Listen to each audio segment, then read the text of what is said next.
Lizzie présente Ce genre de petites choses de Claire Keegan, lu par Nicolas Lormeau de la Comédie Française.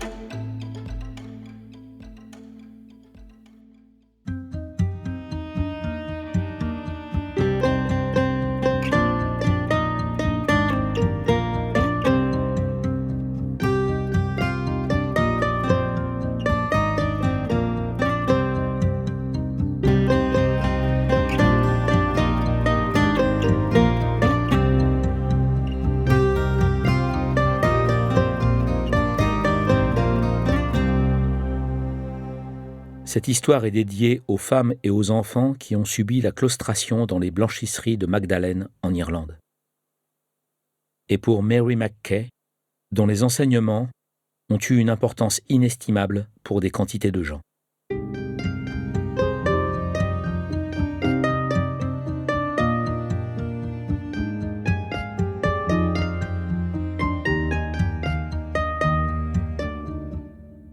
Chapitre 1. En octobre, il y eut des arbres jaunes. Puis les pendules reculèrent d'1 heure et les vents de novembre arrivèrent et soufflèrent, perpétuels, et dépouillèrent les arbres. Dans la ville de New Ross, les cheminées crachaient de la fumée qui retombait et flottait en mèches échevelées, étirées, avant de se dissiper le long des quais, et bientôt la rivière, aussi sombre que de la bière brune, se gonfla de pluie.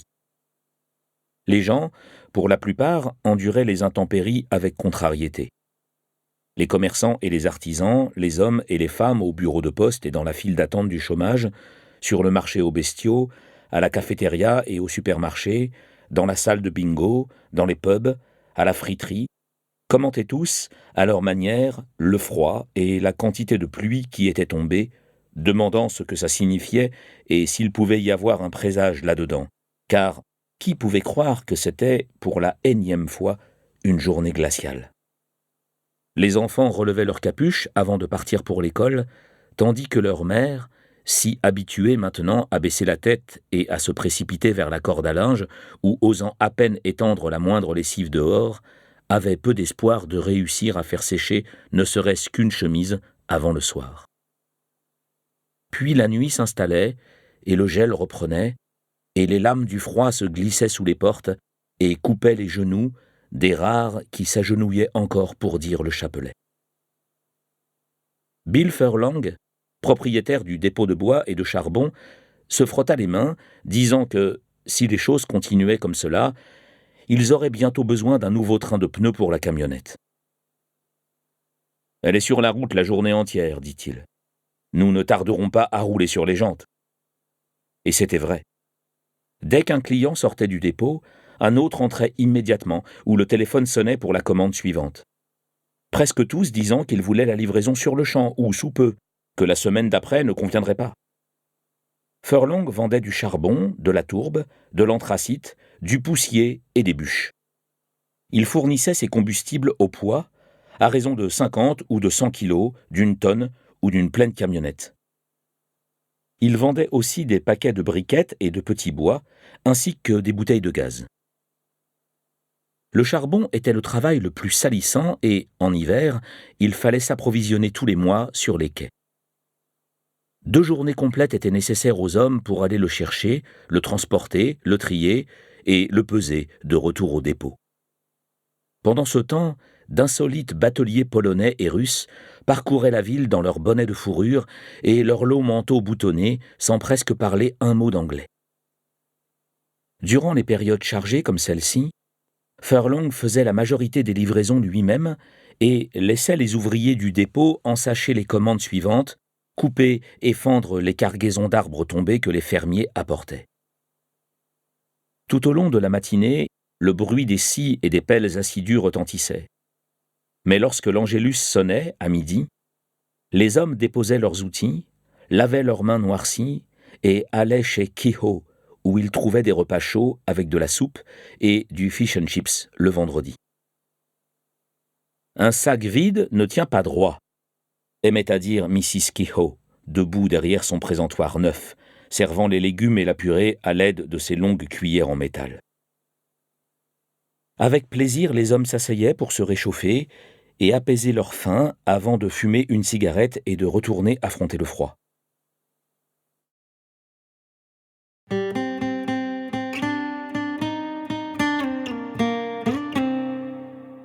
Chapitre 2.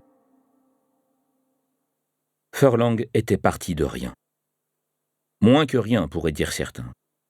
Sa mère, à l'âge de 16 ans, était tombée enceinte pendant qu'elle travaillait comme domestique pour Mrs. Wilson, la veuve protestante qui habitait la maison de maître à l'extérieur de la ville. Quand on sut dans quelle situation elle était, et que ses parents lui signifièrent qu'ils ne voulaient plus entendre parler d'elle, Mrs. Wilson, au lieu de la renvoyer, lui dit qu'elle devait rester et garder son travail. Le matin où Furlong vit le jour, Mrs. Wilson, elle-même, fit emmener sa mère à l'hôpital, puis organisa leur retour. C'était le 1er avril 1947, et certains dirent que la naissance du garçon était une mauvaise blague.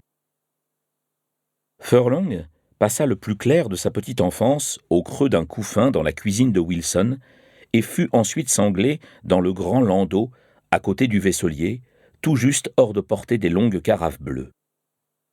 Ses souvenirs les plus anciens étaient des plats de service, un fourneau noir, très chaud, et un carrelage bicolore brillant sur lequel il se traînait et marchait et qui, découvrit-il plus tard, ressemblait à un damier dont les pions ou bien sautaient par-dessus d'autres ou bien étaient pris. Lorsqu'il grandit, Mrs. Wilson, qui n'avait pas d'enfant à elle, le protégea, lui confia de petits travaux et l'aida pour la lecture.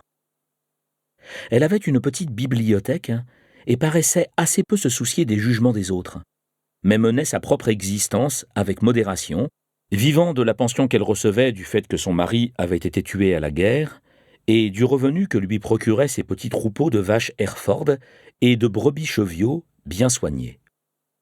Ned, un ouvrier agricole, habitait là aussi, et il y avait rarement des frictions dans la propriété ou avec les voisins, parce que les terres étaient entourées de bonnes clôtures et qu'aucun argent n'était dû. Il n'y avait pas non plus de grosses tensions liées aux croyances religieuses qui, d'un côté comme de l'autre, étaient tièdes. Le dimanche, Mrs. Wilson changeait simplement de robe et de chaussures, se coiffait de son beau chapeau et se faisait conduire à l'église par Ned dans la Ford, qui roulait ensuite un peu plus loin avec la mère et l'enfant jusqu'à la chapelle. Et quand il rentrait à la maison, les missels et la Bible demeuraient posés ensemble sur le porte-manteau en attendant le jour de fête ou le dimanche d'après. À l'école, Furlong avait subi des railleries et d'affreuses insultes. Une fois, il était revenu avec le dos de son manteau couvert de crachats, mais son lien avec la maison de maître lui avait donné une certaine liberté et un appui. Il avait continué ses études au collège technique pendant 2 ans avant de se retrouver au dépôt de charbon. Nous espérons que vous avez apprécié cet aperçu. Pour continuer à écouter ce livre audio sur Google Play Livres, utilisez le lien dans la description de la vidéo.